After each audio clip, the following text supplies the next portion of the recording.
If Snapchat displays the message, "We cannot find a matching username for you," you need to consider the following solutions.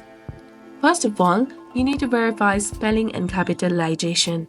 Make sure that you have typed your username or email correctly. And remember that Snapchat usernames are case sensitive and contain no spaces. And instead of your username, attempt to log in with your email or phone number. You can also try resetting your password. For that, click on Forgot Your Password highlighted in blue color. Select either email or phone number to reset your password. And if you have deleted your account, it cannot be recovered after 30 days. And make sure that your app is updated or consider reinstalling.